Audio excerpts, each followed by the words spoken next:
Narito pa rin po tayo sa Marawi at patuloy ang opensiba ng mga tropa ng pamahalaan laban sa Maute Group. Kanina nagsagawa ng airstrike ang mga sundalo at bukod dyan, napag-alaman din natin mula sa isang opisyal ng pulisya na ginagamit ng Maute Group ang mga batang may edad 10 hanggang 16 laban sa mga tropa upang mang-ambush. Narito po ang aking report.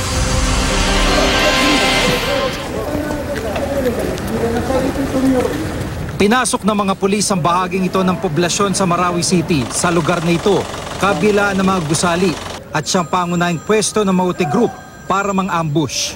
House to house at building by building ginagawang operation dito ng PNP South at sinisiguro nila na walang natitira o nakapagtagong miyembro ng Maute Group dito sa mga gusali at mga kabahayan sa loob mismo ng syudad.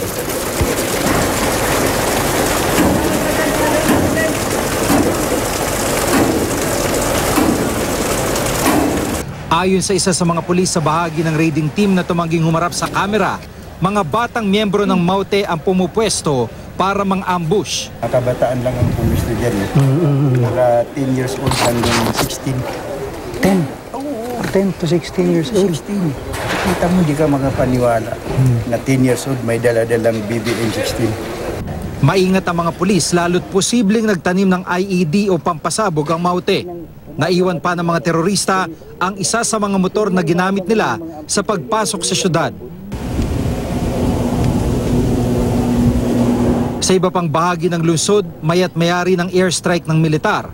Target ang mga manoy pinagtatago ng Maute Group sa sentro ng Marawi. Dahil sa airstrike, nasunog ang ilang lugar. Sa Barangay Bango naman, sinundan ng GMA News ang clearing operation ng militar sa likod ng isang tangke. Sir, dito kayo sa kabila. May kalaban dyan. May kalaban dyan.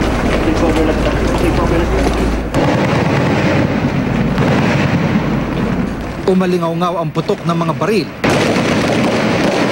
Ang mga tangke, niratrat ang mga kalabang Maute.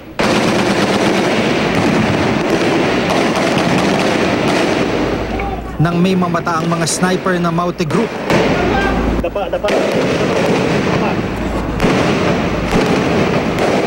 Tinarget ng mga sundalo mga nakapwestong sniper ng Maute. Tumigil sa pag-usad ang mga sundalo nang makita ang watawat ng ISIS.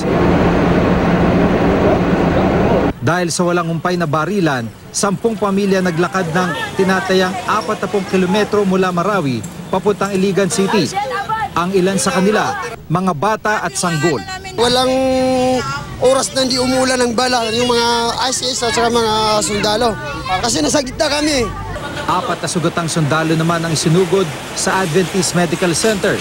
Ang isa sa kanila, malubhang lagay. Sa isang pahayag, inalala ng Malacanang ang isang pulis at 2 sundalong nasawi sa unang araw ng bakbakan sa Marawi.